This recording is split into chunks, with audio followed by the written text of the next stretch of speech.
행복한 안식일입니다. 늘 찬양에 우리가 감동을 받지만 우리 예쁘고 잘생긴 우리 청년들이 앞에서 노래를 하니까 또 감동이 큰 것 같습니다. 안 그러세요? 감사합니다. 오늘 함께 살펴볼 말씀은 창세기 11장 말씀입니다. 제가 봉독하겠습니다. 그러므로 그 이름을 바벨이라 하니 이는 여호와께서 거기서 온 땅의 언어를 혼잡게 하셨습니다. 여호와께서 거기서 그들을 온 지면에 흩으셨더라. 오늘은 바벨탑 사건을 좀 살펴보려고 합니다. 언약을 어긴 자들과 끝까지 언약을 지키시는 하나님에 대해서 함께 살펴보겠습니다. 바벨탑 혹은 바벨 성이라고 할 수도 있을 것 같은데요. 홍수 이후에 얼마나 지나서 탑을 쌓기 시작했을까요? 홍수가 지났잖아요. 그렇죠? 대홍수 후에 사람들이 다 죽고 노아의 8 식구만 살았는데 어느 정도 시간이 지났을 때 탑을 쌓았을까요? 선물은 없습니다. 얼마나 지났을 것 같아요? 얼마나 지나면 백성들이 완악해지고 또 거대한 성을 만들어서 잘 좀 살아보겠다고 생각을 했을까요? 엄청난 과학기술의 발전이 있었던 거고요. 얼마나 지났을까요?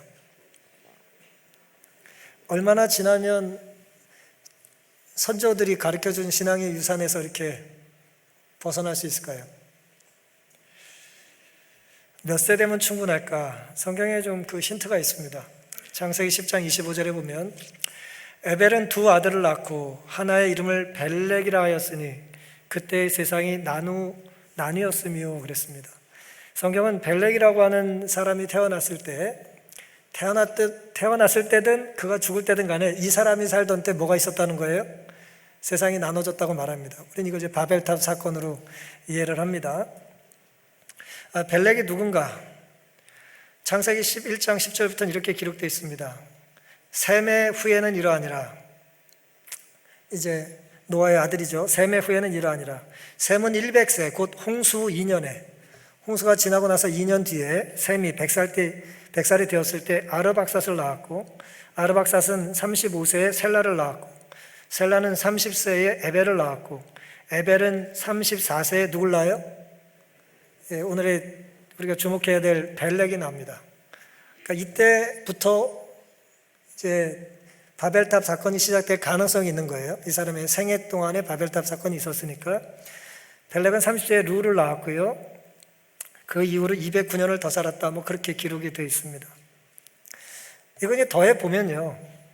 홍수가 일어나고 나서 짧게는 101년, 길게는 340년 사이에 이제 바벨탑 사건이 있었던 것으로 이제 우리가 생각해 볼 수가 있겠습니다. 홍수가 지나고 만약 짧게는 100년 뒤의 세상에 사람들은 엄청난 이제 건축물을 짓게 될 만큼 사람들이 뭐 한 거예요? 많아진 거예요. 예. 우리나라 지금 인구가 줄어든다고 지금 걱정하면서 우리가 애를 낳지는 않잖아요. 그러니까 엄청난 건축을 한다는 거는 그만큼 사람이 뭐예요? 많다는 거죠. 고대의 건축물은 힘이거든요. 얼마나 많은 사람이 저 쓸데없는 걸 졌느냐를 보고 겁먹어가지고 이제 도전을 못하는 것 아니겠어요? 그러니까 엄청난 건축을 했으니까 사람이 많은 것입니다. 가정당 몇 명을 낳는지 모르겠지만 엄청 많은 사람이 이제 하나님을 떠나서 건축을 한 거니까요. 정말 많은 사람들이, 똑똑한 사람들이 조직적으로 발군의 실력을 가진 리더의 어떤 지도하에 또 협동해서 요즘 말로 콜라보 해가지고 협력을 한 거예요. 이게 이제 오늘의 바벨탑의 배경이라고 생각을 하시면 되겠습니다. 100년에서 300년 정도 지난 사이에 수많은 사람들이 이렇게 바벨탑을 쌓았다는 것입니다. 먼저 오늘 본문을 통해서 우리가 생각해 볼 수 있는 것들은 나는 어디에 사는가라고 하는 이제 질문과 고민입니다. 여러분 어디 사십니까?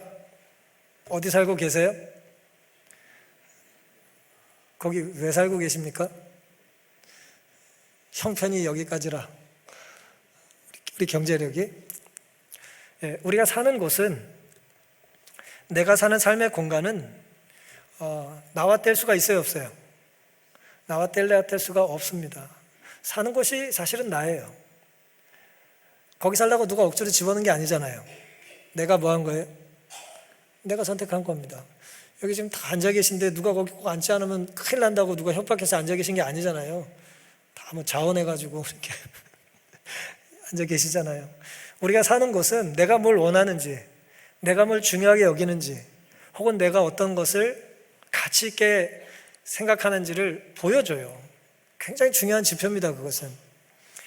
창세기 11장 1절과 2절입니다. 온 땅에 구음이 하나이고 언어가 하나이었더라.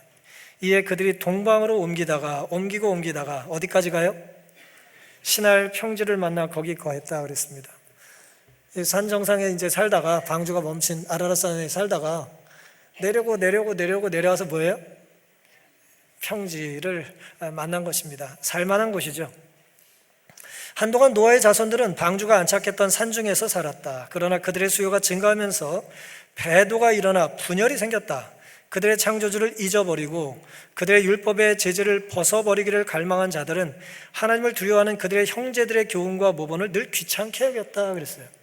노아의 세 자녀의 자녀들이 자식을 낳고 낳으면서 몇 대가 지나면서 두 부류로 갈라졌어요. 다 친척인데, 다 사촌, 팔촌 다 그런데 완전히 다른 생각을 갖게 됐다는 것입니다. 창조주를 잊어버리고 율법의 제재를 벗어나기를 갈망한 자들은 하나님을 여전히 믿고 두려워해야 된다고 하는 형제들의 교훈과 모범과 잔소리가 뭐예요? 애들 말로 짜증나는 거예요. 아주 그냥 귀찮아요. 얼마나 날 그냥 쪼는지 모르겠어요. 한 소리 또 하고 막 잔소리하고 막 싫어요. 그리하여 얼마 후에 그들은 하나님을 경배하는 자들과 어떻게 하기로 결심했어요? 우리는 여기까지다. 따로 살기로 결정을 한 겁니다. 따라서 저들은 유브라테스 강변의 시날 평지로 이동하였다. 이동하다 보니까 좋아요, 안 좋아요? 좋은 땅이 나온 거예요. 좋은 땅이. 평지에 강이 있고 물이 있고 말이에요. 물기로 갈 필요도 없어. 그냥 눈만 뜨고 문 열면 강이에요. 전망도 좋고 말이에요. 부동산 가치로 훨씬 나. 아주 좋은 곳입니다. 그들은 이곳 지형이 아름답고 토지가 비옥한데 마음이 끌려 이 평지에 거주하기로 결정했다 그랬습니다. 계속해서 결정하는 것입니다. 내가 지금 사는 곳은 누가 한 게 아니에요? 남이 한 게 아니에요. 이 독립이라는 건 내가 서는 거잖아요. 신앙이라는 것, 내 삶의 공간, 내가 결정한 것의 결과물입니다. 신할 평지의 삶은 하나님의 계획이 아니라 하나님을 떠나려는 이들의 계획이었어요. 방주가 멈춘 산중의 불편함을 견디지 못한 이들이 하나님 없이 살기를 원했던 것입니다. 하나님과의 관계가 깨지자 율법을 지킬 이유가 없잖아요. 그 다음에 율법대로 살자는 성도와의 교제를 내가 가치 있게 여길 이유가 없잖아요.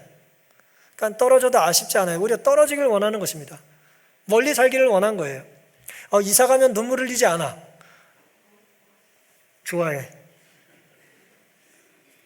그런 관계가 돼버린 거예요. 계속 가다 시날에 멈추는 것입니다. 아름답고 비옥한 곳에 마음이 들었고요. 오랜 유랑을 멈추고 드디어 그곳에서 거주하기로 결심을 합니다. 말뚝을 박았어요. 옛날에 땅 주인도 없으니까 그냥 꽂으면 내 땅이에요. 공간은 우리의 욕망을, 우리의 관심을 보여줍니다. 사람은 자신이 중시하는 곳에 멈추게 돼 있어요. 중시한 곳을 지향하고 중요하게 여기는 곳에 멈추게 됩니다. 우리의 발걸음이 하나님과 보조를 맞춘 발걸음이기를 간절히 바랍니다. 하나님이 멈추라는 곳에 멈추고 하나님이 가라는 곳으로 이동할 수 있으면 정말 좋겠어요. 광야 이스라엘 백성들을 하나님께서 40년 동안 훈련시키신 것이 그건데, 여전히 오늘 우리의 삶은 이동할지 멈출지에 대하여 하나님께 여쭙는 것보다는 시세를 살피는 것입니다. 우리가 그럴 때가 있는 것이죠. 하나님 따라 출발하고 하나님 따라 멈출 수 있으면 정말 좋겠습니다. 또 하나님께서 때로 뛰라고 하시면 과감히 뛸 수도 있기를 바랍니다. 그리고 하나님을 좋아하는 이들을 좋아하며 사시면 좋겠습니다. 하나님은 좋은데 하나님을 좋아하는 사람은 싫다는 건 말이 안 되는 소리예요. 물론 연약하죠. 사람은 완전하지 않잖아요. 하지만 적어도 누군가의 삶에서 난 그래도 하나님이 좋다고 말한다면 나는 뭐 해야 합니까? 그 사람과 함께 잘 지내야 정상인 거예요. 이상해. 그게 내가 이상한 거예요. 찾아보세요. 나 닮은 사람이 있는지. 없습니다. 누군가 하나님을 좋아하고 신실하게 섬기며 산다면 그들과 어울리는 일 위하여 우리는 노력해야 합니다. 기도해야 합니다. 손을 내밀고 다가갈 수 있어야 합니다. 그게 우리가 배울 수 있는 이 본문의 교훈이라고 생각합니다. 하나님은 모르겠고 그저 이곳이 마음에 너무 든다. 그것이 내가 이곳을 선택한 이유다라는 그런 어리석은 선택이, 결정이 우리에게는 없기를 간절히 바랍니다. 본문은 우리에게 나는 무엇을 쌓는가에 대한 질문을 또 하게 해줍니다. 무엇을 쌓고 있냐는 거예요. 누구나 뭔가를 쌓고 살아요. 우리가 불자가 아니라 업보 그런 얘기는 안 합니다만 뭔가를 쌓아요. 계속 쌓고 있습니다. 뭘 쌓고 있습니까? 우리의 언어는, 우리의 결정은, 우리의 행동은, 우리의 물질은, 우리의 관계는 끊임없이 쌓여지고 있어요. 혹은 무너지고 있겠죠. 창세기 11장 3절과 4절입니다. 서로 말하되 자 벽돌을 만들어 견고히 굽자 하고, 신할 땅에 이제 정착하고 이 사람들이 했던 일입니다. 벽돌을 만들어 견고히 굽자. 이에 벽돌로 돌을 대신하여 역청으로 진흙을 대신하고, 또 말하되 자 성과 대를 쌓아 대 꼭대기를 하늘에 닿게 하여 우리 무엇을 내자? 이름을 내고 온 지면에 흩어짐을 면하자 하였더라. 나름 굉장히 탄탄한 계획을 세워요. 건축하는데 이렇게 지나가다 보면 써 있잖아요.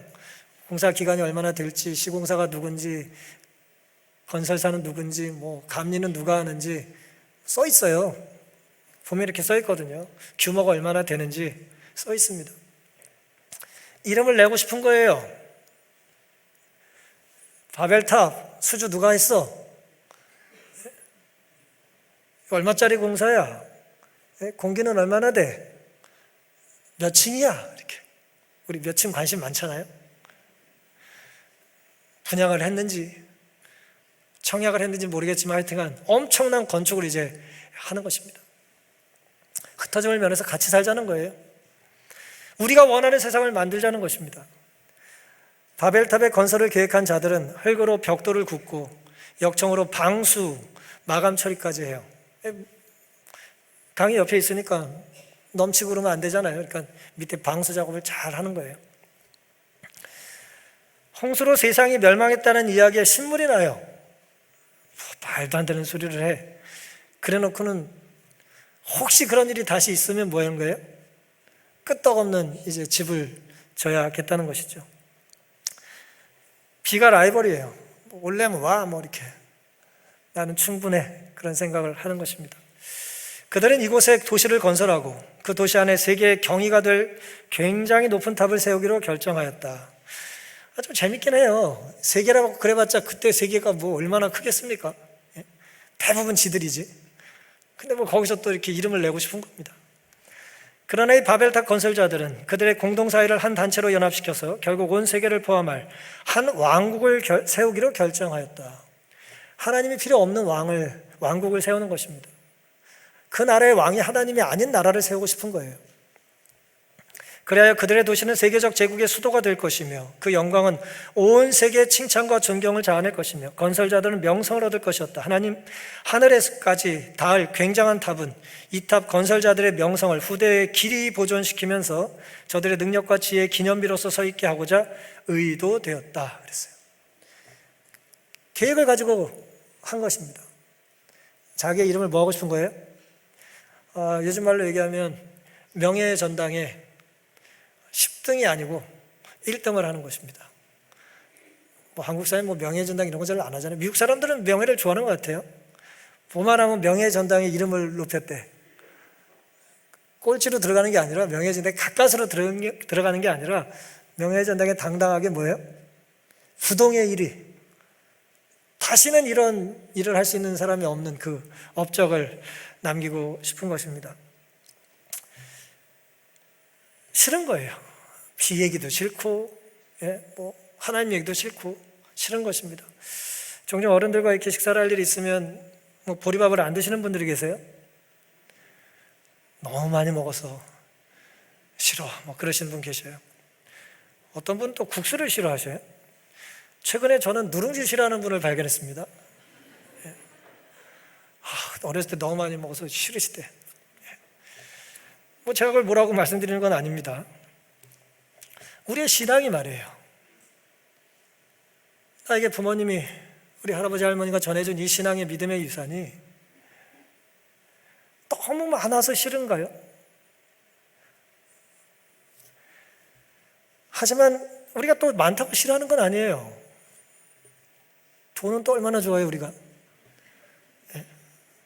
돈이 많아 너무 싫은 분 계세요? 저는 돈벼락을 맞아봤으면 좋겠다는 분을 만난 적이 있습니다. 돈벼락을 맞았으면 좋겠대요. 옛날에 제가 어디서 교회를 짓고 막 교회를 해야 될 텐데 한 신실한 장로님이 그런 고백을 하시더라고요. 안실학교 때. 잊어지지가 않아요, 제가. 하나님 저에게 돈벼락을 주시면. 너무 명예가 높아서 싫어. 그런 분 계세요? 대부분 우린 그런 명예를 노릴 만한 위치에 있지는 않지만 너무 명예가 커서 부담스러워. 우린 그러지는 않잖아요. 뭔가 망가진 것입니다. 왜 하늘까지 탑을 쌓는 일을 집착했을까요? 아브라함 헬셀은 안식일이라고 하는 책에서 이렇게 이야기를 합니다. 공간의 세계에서는 우리의 힘을 향상시키는 것이 주요 목표이다. 그러나 더 많이 소유하는 것이 더 많이 존재하는 것은 아니다. 생명은 공간의 지배와 공간의 물체 획득을 유일한 관심사로 삼을 때 뭐예요? 잘못되는 것이다 그랬어요. 내가 사는 이유가 내 생명을 소진해 가면서 넓은 공간을, 높은 것을 차지하려고 노력할 때 우리의 생명은 뭐 한다고요? 잘못된다는 거예요. 삶의 목표가 그렇게 되는 건 잘못된 거라는 것입니다. 신할 평지 거민들은 하나님께서 다시는 홍수로 세상을 멸하지 않으시겠다는 그분의 언약을 믿지 않았다. 무엇인가 선택하는 건요, 내 가치관이 투영되는 것입니다. 내가 이곳에 살겠다는 것은 다른 곳에서 뭐 하겠다는 거예요? 살지 않겠다고 말뚝을 박는 거예요. 내가 이 찬양을 하겠다는 얘기는 다른 노래를 이 순간 부르지 않겠다는 거잖아요. 굉장히 결단입니다. 그들은 믿지 않겠다고 하는 이 신념을 행동으로 옮긴 것이 탑을 쌓는 거예요. 탑 건축에 있어서 그들이 염두에 둔 한 목적은 또다시 대홍수가 일어날 경우에 그들 자신의 안전을 확보하자는 것이었다. 홍수의 물결이 닿는 높이보다 훨씬 더 높은 건축물을 만들므로 그들은 그들이 어떤 위험도 미치지 못하는 곳에 있게 되리라고 생각했다. 근데 이것도 사실 조금만 생각하면 말도 안 되는 소리인 게 말이에요. 탑 꼭대기에만 사나? 사람이? 누구나 다 펜트하우스에 삽니까? 밑에 사람은 어떡하라고? 근데 어쨌든 그들이 지향하는 게, 그들이 추구하는 게 그런 것입니다. 밑에는 뭐 죽어도 모르겠고 깔려도 모르겠고 나만 뭐예요? 나만 올라가서 정상에 서겠다는 것입니다. 그리고 구름이 있는 층에까지 올라갈 수 있게 되면 홍수의 원인을 규명해 보기로 소망했다. 이거 누가 이런 생각했을까요? 요즘 말로 얘기하면 과학자들. 홍수 지나고 나서 한 몇 대가 지나니까 과학이라고 하는 생각을 가지고 말이에요. 야, 내가 한번 물이 왜 내리는지 좀 봐야겠다. 야, 탑 좀 쌓아봐. 내가 가서 볼 테니까. 그렇게 생각을 했다는 것이죠. 이 전체적인 사업은 한 걸음 더 나아가 그 계획 이반자들의 이름을 높이고 후세 사람들의 마음을 하나님에게서 떠나게 하고 저들을 우상 숭배로 끌어들이기 위하여 계획되었다 그랬습니다. 참 두려운 말씀이죠. 끊임없이 자기의 이름을 남기려고 새겨 넣으려고 하는데 거기에 누구의 이름은 없어요? 하나님은 안 계세요. 하나님은 안 계시고 계속 내 이름만 있는 거예요. 튼튼한 집, 안전한 자동차가 뭐가 나쁘겠어요. 저는 좋은 집 사시고 좋은 차 타면 부럽더라고요. 그게 뭐가 나빠요? 좋죠. 그건 좋은 것입니다. 그걸 나쁘다고 할 필요는 없죠. 문제는 튼튼한 집 혹은 안전한 자동차 혹은 그 대단해 보이는 명예가 물질이라고 하는 이름이든 명예라고 하는 이름이든 그 희귀한 가치 있는 것이든 간에 누구 자리를 대신하는 거예요? 하나님 자리를 그게 떡하니 대신하는 게 문제인 거예요. 하나님이 계셔야 될 자리를 딴 게 차지하고 있는 겁니다. 우린 그것을 뭐라고 그러죠? 우상이라고 그럽니다. 우리는 우상을 계획하고 우상을 쌓고 우상을 경배해요. 바벨탑은 단순히 안전장치가 완비된 전망 좋은 주택이 아니라 우상을 섬기는 제단입니다. 그들은 그 정상에서 우상을 섬기는 거예요. 신전이에요. 단순한 건축물이 아닙니다. 여러분이 자동차에 미쳐 계시면 자동차는 여러분의 움직이는 신전입니다.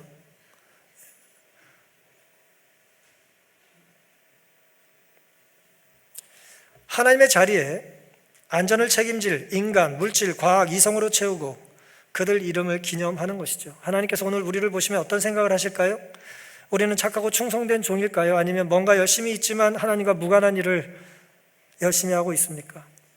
한국에서 제일 높은 롯데빌딩이 있는데요, 나는 롯데빌딩에 집이 없고 강남에도 집이 없으니까 나는 바벨론과 무관해.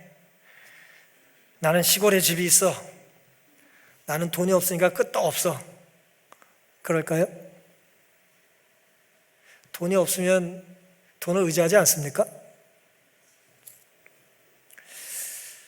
하나님을 주인으로 모시지 않는다면 노숙자도 바벨탑에 갇혀 사는 거예요. 갈 곳도 없고 내 집도 없는데 끊임없이 그는 어디에 갇혀 있어요? 꿈을 꾸잖아요. 무슨 꿈을 꿔요? 네? 홈리스는 홈을 꿈꾸잖아요. 내 집이 있으면 좋겠다. 집이 나쁘다는 말씀이 아닙니다. 저 목사 오늘 이상한 소리 한다 그러지 마세요. 저 집 없어요. 우리가 꿈꾸는 게 하나님이 아닌 물질이라면 노숙자도 안전한 게 아니라는 말씀입니다. 최선의 것이 부패하면 최악이 된다라는 라틴어 격언이 있습니다. 최선의 것이 부패하면 최악이 된다. 어떻게 보면 하나님을 믿는 사람들이 배도하면 가장 악랄하고 강력하게 하나님을 부정하잖아요. 전도자는 창조자를 망각한 이 땅의 모든 수고를 헛되다고 말합니다. 계시록의 천사는 무너졌도다 무너졌도다 큰 성 바벨론이라고 말하면서 둘째 천사의 기별을 우리에게 들려주지 않습니까? 이건 미래에 있을 이야기인데 과거형으로 묘사해요. 너무나 확실한 사건이기 때문에 과거형으로 표현한 것입니다. 아직 지지도 않았지만 뭐한 것과 똑같아요? 무너진 것과 같은 거예요. 너무나 분명하기 때문에 오늘 우리에게는 이런 어리석은 탑을 쌓는 일이 없게 되기를 간절히 바랍니다. 그렇다면 내 삶이 도대체 하나님과 무슨 상관이 있냐는 거예요. 창세기 11장 5절부터입니다. 여호와께서 인생들에 쌓는 성과 대를 보시려고 강림하셨더라. 여호와께서 가라사대 이 무리가 한 족속이 언어도 하나이므로 이같이 시작하였으니 이후로는 그 경영하는 일을 금지할 수 없으리로다. 자, 우리가 내려가서 거기서 그들의 언어를 혼잡케 하여 그들로 서로 알아듣지 못하게 하자 하시고 여호와께서 거기서 그들을 온 지면에 흩으신 고로 그들이 성 쌓기를 그쳤더라. 그러므로 그 이름을 바벨이라 하니 이는 여호와께서 거기서 온 땅의 언어를 어떻게 하셨습니까? 혼잡케 하셨습니다. 여호와께서 거기서 그들을 온 지면에 흩으셨더라. 하나님은 흩으셨고 사람들은 흩어짐을 면하고 싶었던 거잖아요. 두 개가 부딪히는 것입니다. 바벨론으로 흩어짐을 면하려는 인간의 계획과 온 지면에 흩어져서 하나님의 뜻을 이제 전파하기를 원하시는 하나님의 계획이 충돌합니다. 창조 목적에 저항하는 인간과 인간과의 언약을 지키시려는 하나님이 정면으로 이제 맞부딪히는 것입니다. 하나님이 필요 없다는 인간과 그래도 나는 너를 포기할 수 없다고 하는 하나님이 이제 부딪히는 거예요.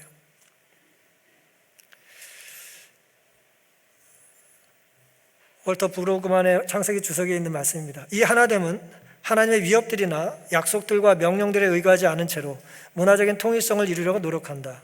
그것은 인간이 자기 힘으로 만들어낸 것이다. 자기 힘만 의해서 만든 거라는 거예요. 그 하나됨에서는 모든 인간이 성체 인간성, fortress mentality라고 번역을 했는데 요새 심리라고 하는 그런 심리학 용어 중에 하나입니다. 이것은 외부에 담을 쌓고요, 자기들끼리만 뭉쳐서 이제 보호받으려고 하는 이런 정신이라고 하면 되겠습니다. 우리만 정신이라고 생각하시면 되겠어요. 우리끼리 정신이라고 생각하시면 될 것 같습니다. 그런 심리를 갖게 된다는 거예요. 그들은 자기의 힘으로 생존하려고 노력한다. 그들에게는 하나님의 거룩성조차도 위험한 까닭에 그들은 그 거룩성으로부터 자유로운 세계를 만들려고 애쓴다. 또한 그들은 하나님의 두려움으로부터 면제된 세계를 역사 안에 만들려고 노력한다. 그것은 두려움에 기초하고 있는 하나됨이요, 강제를 특징으로 하는 하나됨이다. 하나님의 뜻을 비전으로 가지지 못하는 하나됨은 억압적인 회귀성 속에 놓이게 될 것이다. 그리고 마침내 그것은 허사가 되고 말 것이다. 하나님이 계시지 않는 하나됨, 적어도 바벨탑에 분양받아서 혹은 돈을 주고 들어갈 만큼의 사람들만이 사는 세상, 그것은 결국 허사를 경영하는 거라는 거예요. 그게 결국 그들을 구원하지 못할 거라는 거예요. 결국 그런 세상은 무너질 거라는 것입니다. 시편 127편입니다. 여호와께서 집을 세우지 아니하시면 세우는 자의 수고가 헛되며 여호와께서 성을 지키지 아니하시면 파수꾼의 경성함이 허사로다. 이건 단순히 탐만의 문제는 아닙니다. 이 요새 심리의 종교단체도 예외가 아니에요. 교회도 예외가 아닙니다. 우린 역사를 통해서 타락한 교회, 자칭 우리만 구원받는다라고 하는 생각을 했던 수많은 사람들이 이런 똑같은 우를 범했다는 것을 보고 또 보게 될 것입니다. 우리 시대에도 탑 건설자들이 있다. 무신론자들은 과학의 상상적 추론으로 학설을 만들고 하나님 계시된 말씀을 배척한다. 그들은 몹시 주제넘게도 하나님의 도덕적 정부를 비판하고 그들의 율법을 멸시하며 인간의 이성으로 충분하다고 자랑한다. 많은 사람들은 부귀와 권력을 얻음으로 스스로 뭘 만들어요? 스스로 천국을 만들어 보려고 노력한다. 자기들의 천국이에요. 당신들의 천국입니다. 이청수 씨 얘기처럼 자기들만의 천국을 섬에 만드는 거예요. 거만한 사람들이 한동안 큰 권력을 휘두르고 그들의 경영하는 모든 사업에 성공할지 모르나 결국 그들은 실망과 불행만을 당할 것이다. 하나님의 조사의 때가 임박했다. 지존자께서 인간들이 건축한 것을 보시려고 곧 강림하실 것이다. 그들의 주권이 드러날 것이며 교만한 인간의 사업들은 어떻게 될 거라고요? 낮춤을 당할 것이다. 억지로, 강제로, 어쩔 수 없이 이제 무너지게 된다는 것입니다. 흩어지게 된다는 거예요. 인간들이 천국을 흉내내죠. 신도시 처음 분당 만들었을 때 사람들이 천당이 분당이란 말도 안 되는 소리를 했었어요. 무슨 천당이 30몇 년 지나고 나서 이렇게 또 져야 돼? 근데 오늘 우리의 삶의 모습이 그렇습니다. 인간이 어차피 오래 못 사니까 40년, 50년 정도면 두 번만 살면 또 잠들잖아요. 살아있는 동안 인간이 추구하는 천국이라는 것은 내가 살아있는 동안이에요. 하나님 오늘 우리의 삶이 영혼과 연결되고 맺어질 수 있기를 원하시는 것입니다. 시편 33편입니다. 여호와께서 하늘에서 감찰하사 모든 인생을 보시며 곧 그 거하시는 곳에서 세상의 모든 거민을 하감하시도다. 하나님이 없는 곳에선 힘이 곧 정의가 되고 우상이 됩니다. 높은 곳을 유지하기 위해 착취가 일상화되고 재화를 수단으로 사람들을 노예처럼 부리죠. 그 바벨탑의 꼭대기층에 살만한 사람들은 거기를 제 생각에 걸어 올라갔을 것 같지가 않아요. 가마 타고 갔을 것 같아요. 가마. 중국 가면 사람이 이렇게 날아주시는 분들 계시잖아요. 짐승들이 우리를 나르기도 하고요. 재화를 수단으로 사람과 짐승을 노예처럼 부리는 것입니다. 함께 살기 위함이라고 말하지만 정작 바벨탑은 극도로 배타적이에요. 내 신분을 뭐 해야 돼요? 증명해야 됩니다. 내가 얼마나 돈이 많은지를 증명해야 돼요. 내가 얼마나 대단한 학교를 나왔는지를 증명해야 돼요. 그래야 들어갈 수 있는 곳입니다. 여러분, 그런 천국을 원하십니까? 돈과 실력으로, 배경과 외모로, 국적과 인종으로, 심지어 종교와 사상으로 차별당하는 곳이 바벨탑이에요. 그래서 하나님은 그만두면 그 세상 망할 것을 아시고 여러분과 저를 포함한 하나님의 백성들, 그들을 위하여 예수 그리스도를 보내주시는 것입니다. 빛이 드리운 자리라고 하는 필립 얀시의 책이 있습니다. 필립 얀시의 책을 웬만한 분들은 좀 읽어보셨을 거라고 생각하는데, 미국의 가장 유명한 기독교 작가라고 할 수 있겠습니다. 이 사람이 자기의 인생을 이제 회고하면서 빛이 두려운 자리라고 하는 제목의 회고록을 썼습니다. 이 회고록에는 그가 그동안 여러 권의 책을 쓰면서 중간중간 언급했던 이야기들이 좀 많이 나오긴 하는데, 내용은 이렇습니다. 매우 극단적이고 보수적인 미국 남부, 흔히 바이블 벨트 혹은 선벨트라고 하는 보수적인 백인들이 사는 세상에서 이 얀 씨가 아주 가난하게 살았어요. 어렸을 때 아프리카 선교를 꿈꾸던 아버지 어머니가 30대, 20대 초반에 아버지가 선아버지도 급하게 걸리고 병을 앓다가 죽습니다. 의사들이 더 치료를 받으라고 했지만 기도하는 군사들이 우리 도와주고 있기 때문에 회복될 거라고 믿고 퇴원했다가 죽어요. 아이들 갓난아이, 얀 씨가 어렸을 때니까 얀 씨와 얀 씨의 형을 키우는 이 20대 이 과부가 된 이 얀 씨의 엄마가 아버지가 죽을 때 하나님 앞에 맹세를 합니다. 이 아들들을 당신의 꿈을 대신해서 아프리카 선교사로 보내겠다. 여러분, 서원을 조심해서 하셔야 돼요. 아들의 꿈을 여러분이 서원하시는 건 굉장히 위험한 것입니다. 얀 씨가 제일 싫어하는 게 한나 이야기래요. 어렸을 때부터 너무 스트레스를 많이 받아가지고. 어쨌든 그런 상황에서 이제 자랐는데, 어머니가 너무 경건하신 분이에요. 어머니의 직업이 뭐였냐면 성경 선생님이에요. 교회마다 혹은 가난한 사람마다 다 하나님을 믿는 세상이니까 당시에는 심지어 흑인들이 모여있는 곳까지 가서 성경을 가르쳐주고 이제 돈을 받아서 후원받고 그렇게 사는 일을 평생 했습니다. 돈이 없어가지고 맨날 쫓겨다니고 월세를 못 내니까 나중에는 이제 이동식 주택, 트레일러에 갇혀가지고 이제 살았습니다. 집이 어딘지를 말하기가 싫어가지고 얀 씨가 맨날 자기가 사는 데를 이제 숨겨야 됐던 그런 10대 시절의 이야기를 기록해 놓기도 했습니다. 놀라운 것은 이 경건한 어머니가 아들들이 경건하지 않기 때문에 자주 때렸어요. 심히 쳤습니다. 많이 때렸어요. 교회에서 맞고 집에서 맞고 많이 맞았습니다. 때리면서 이렇게 말하는 거예요. 도대체 몇 번을 말해야겠니? 말 대답하지 말라고 그랬지? 아예 태어난 것을 후회하게 해주마. 엄청난 언어 폭력이죠. 자기가 놔놓고 태어난 걸 후회하게 해주겠다면 도대체 이게 앞뒤가 맞나요? 욕 안 됩니다. 극장 안 됩니다.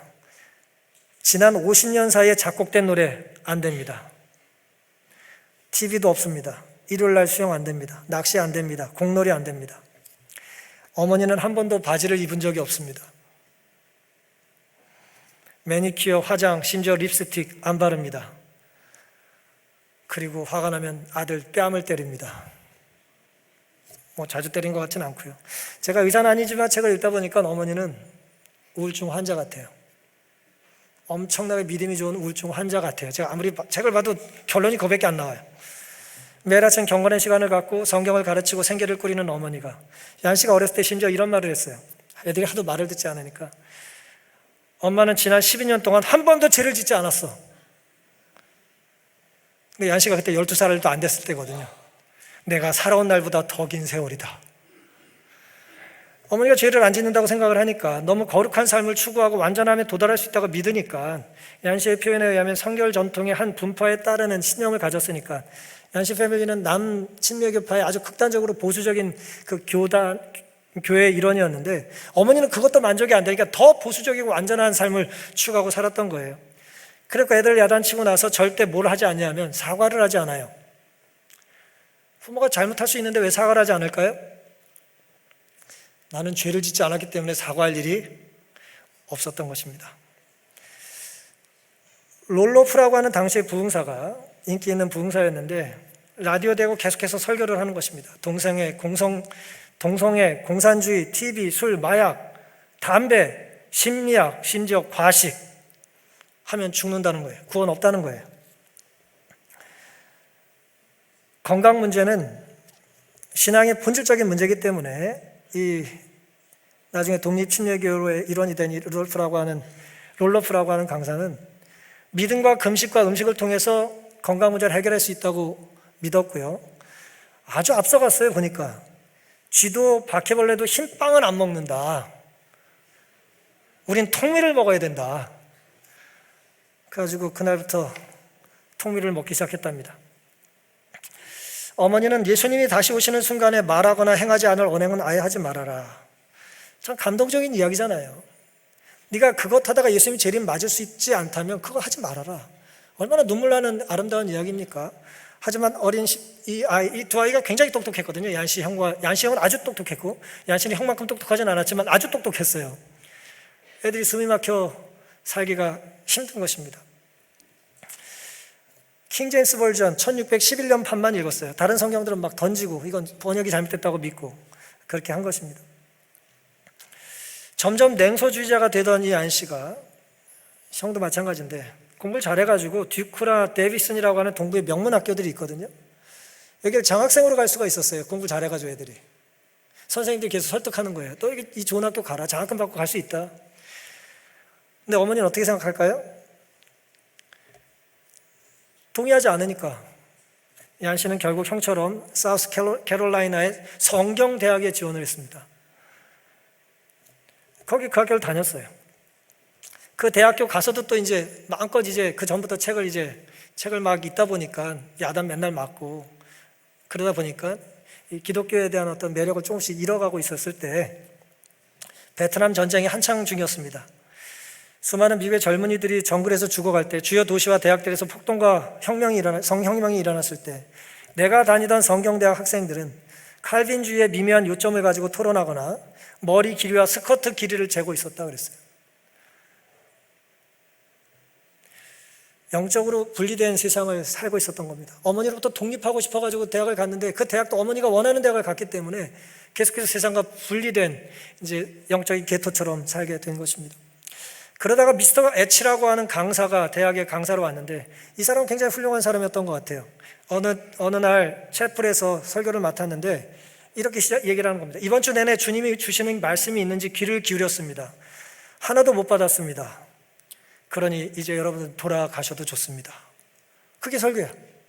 내가 하나님께 뭐 좀 말씀을 달라고 했는데 안 주셨으니까 내가 당신한테 할 말이 없으니까 가라고.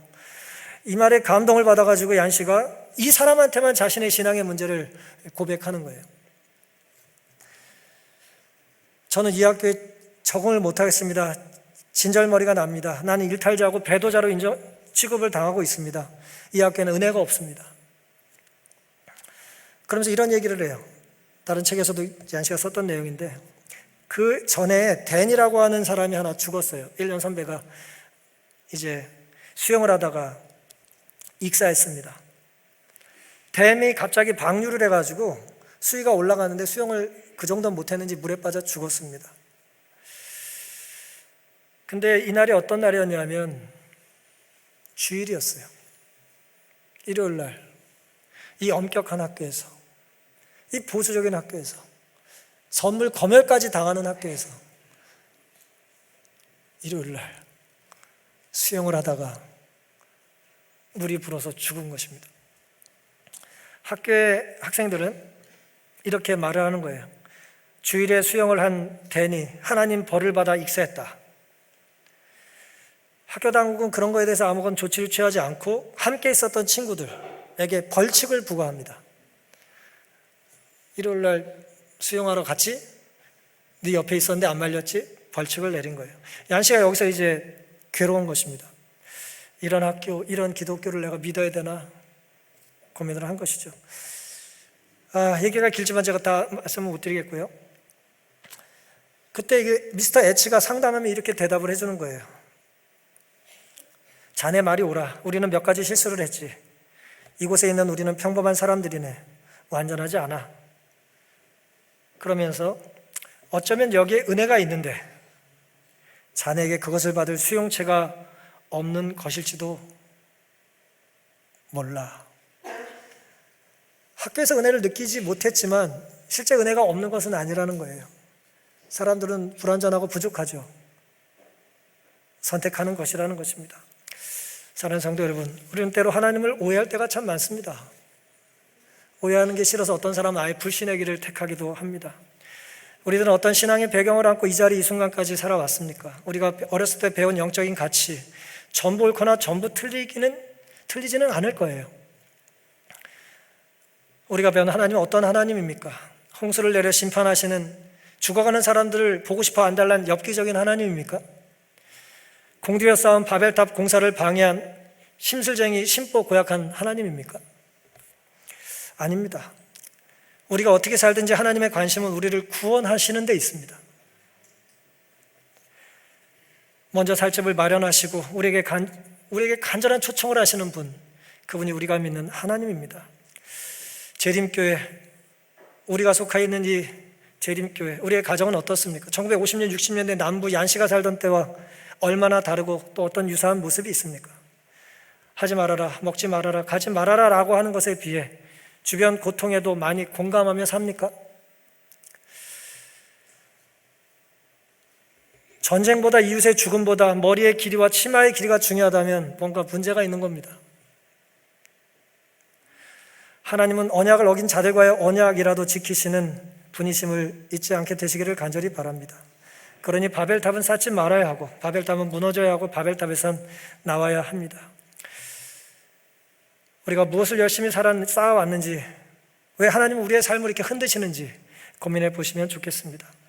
주님을 두려워한 사람들은 그분께 개입해 주시기를 부르짖었다. 여호와께서 인생들에 쌓는 성과들을 보시려고 강림하셨다. 그분은 세상 사람들에게 자비를 베푸시사 탑 건설자들의 목적을 좌절시키시고 그들의 대담성의 기념비인 그 탑을 파괴하셨다. 또한 자비를 베푸셔서 그분은 그들의 언어를 혼잡하게 하시고 저들의 반역적 의도를 좌절시켰다. 자비가 나오죠. 하나님 우리의 삶을 왜 흔드실까요? 우리가 내려와야 살기 때문입니다. 우리가 그 탑에서 떨어져 내려와야 살기 때문에 하나님 우리를 흔드시는 것입니다. 매번 흔들림이 항상 그러지는 않겠지만 하나님이 오늘 우리의 삶을 때로 흔드실 때에 우리가 어리석은 것을 붙잡고 어리석은 것을 추구하고 어리석은 것을 포기하지 못하기 때문에 하나님께서는 우리의 삶을 송두리째 흔들고 계시는 것입니다. 그런 사랑의 하나님을 오해하지 않게 되시기를 간절히 바랍니다. 하나님의 은혜가 홍수 중에도 삶이 무너짐에도 함께 하신다는 것을 잊지 않게 되시기를 간절히 바랍니다. 우리가 우선적으로 회복해야 될 관계는 하나님과의 관계입니다. 하나님이 안 계신 성공, 하나님 없는 만족은 지속될 수 없고 지속되어서는 안 됩니다. 그러니 하나님의 은혜를 받아들이도록 마음을 활짝 여시기를 간절히 바랍니다.